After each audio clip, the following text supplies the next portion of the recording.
Welcome to Bunnex Investment Group. So this video comes as a reply to one of our subscribers' questions. He actually asked, whenever I move my stop loss to break even, I end up getting stopped out and actually leave a lot of money on the table. So we'll try to answer this question in more detail, but before we go through, make sure you subscribe to this channel and check out the notification bell icon if you haven't done so. So we'll explain this as the first part being, is it wise to actually move the stop loss? In the first place, do you need to even move the stop loss? Then two, how to actually move the stop loss if you need to. Then the last part is actually the most important part, which are market examples of when to actually move stop loss the right way. So the first part is seen on the outline. Is it wise to move the stop loss? By moving stop loss to break even, as a definition, we mean changing your stop loss price to the entry of your price to your entry price. So let's say you've actually sold euro against dollar at dollar 19, right? And your stop loss was probably at dollar 18. This is just an example where I'm using bigger numbers. It's not the actual numbers on the real markets. Then you take profit probably at sorry, it's dollar 20 here. Your take profit is at dollar 18, like that. So your entry price, to those who don't know, is the one where you actually bought or sold an asset. Then your stop loss will be the initial price that you've put, but after the market goes against you, your broker should close that particular trade. So moving a stop loss to break even is when you see the market in your profit side, you take this price, you actually exchange this price with your entry price, so that your stop loss is at the same level as your entry.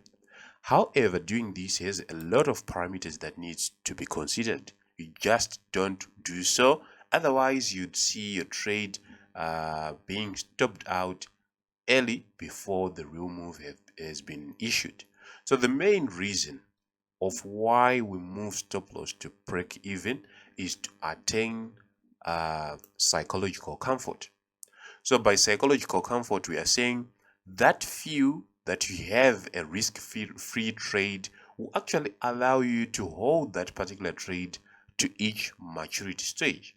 So trading is a stressful business, and no one should tell you otherwise. And somehow moving a stop loss will be to increase your mental strength to hold that trade till it matures. So it's just a matter of us trying to hack ourselves so that we can hold a particular trade to its maturity stage. So in my opinion, I would say moving a stop loss to break even is wise because it actually adds more mental strength to ourselves, knowing that we have a risk-free trade, unlike living on the edge that this trade might actually come back and hit our stops. Of course, there are many contexts that says make peace with your stop loss before you enter a trade. That's correct, but let's take for instance if you have lost probably 2 or 3 trades in a row, and that in that case you are on the edge. No matter how professional you are, every trader is actually on the edge when a trade is in play. So moving a stop loss to break even is actually wise and is actually to increase our mental strength. I know there are a lot of opinions on this particular case, but it actually increases your mental strength knowing that you have a risk-free trade. So it's wise to do, but provided you understand the next concept. It's not just moving the stop loss, but you need to actually apply some or a small simple concept for you to avoid getting stopped out quickly. So how do you actually move the stop loss? And you know that on this channel, we use the market maker method where we do counting of levels. And if you haven't seen much of our videos, I advise you to go through our library on YouTube so that you understand the concept of counting of levels. And if you want to take it to a greater extent, you may sign up for our one-on-one or our advanced course. So after level 1 flow, there is a higher probability that the market will retest the level 1 high. We know that a cycle initiates by a level 1 flow that moves away from the high of that cycle. From that level 1, we attain a level 2 and a level 3, right? So there's a higher probability that from level 1 and level 2, we may see the level 2 actually coming back before dropping to retest the high of level 1. Therefore, it is wise to let level 2 pullback play before you move your stop loss to break even, right? So by that we are saying let this pullback be issued and be completed before you even consider moving your stop loss to break even, and then make your move. So sometimes second level flows issue straight away moves. They don't issue this pullback, but they just do something like this: level 1, level 2. There is no a significant pullback between level 1 and level 2. That is what we call the straight away move. But break of Asia's low, if we see the break of Asia's low on the day of level 2 flow, it is also time to move your stop loss to break even. So it's basically waiting for price to break the Asia's low and then move our stop loss to break even.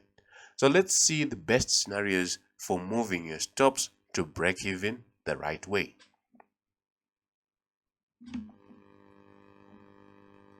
So this is an example that was actually snipped from pound Aussie, and we can actually see that there was a clear flow of levels. In this case, it was level 1, level 2, and level 3, and this is now being seen in history.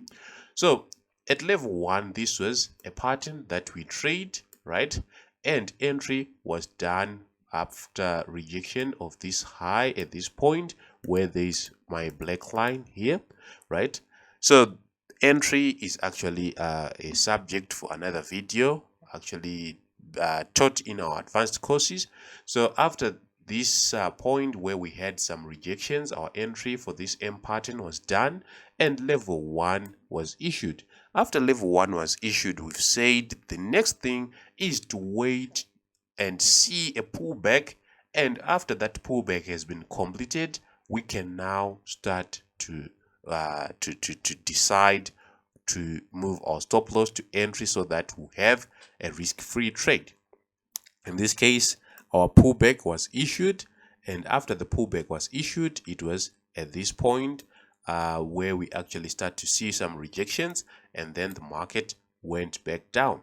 Of course, you may actually find it difficult to see this pullback, to see actually the termination of that particular pullback. So it may be wise to actually wait for break of Asia's low for you to move your stop loss.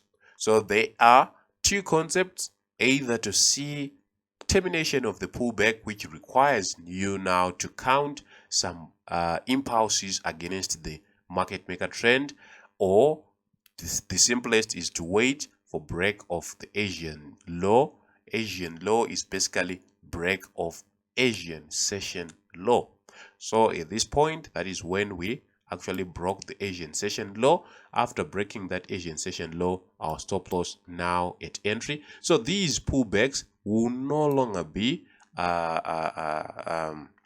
frighten us, because we know that our trade is already protected, and that can allow us to hold from level 1, level 2, and level 3, and then exit the market. And if we are in a long-term trend, we can even hold going forth in that particular trend, because we know that this is a protected trade. So basically, that is how you move your stop loss the right way.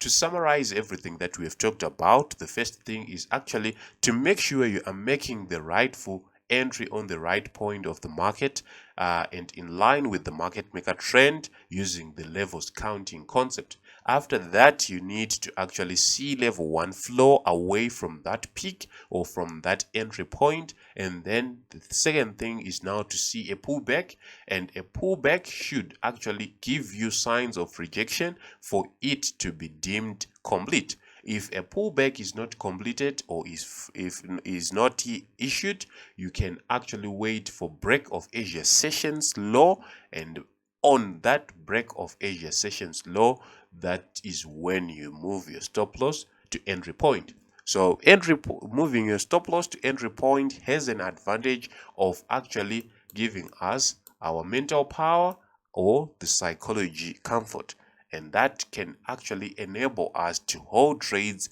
until they fully mature and earn as much profit as we can.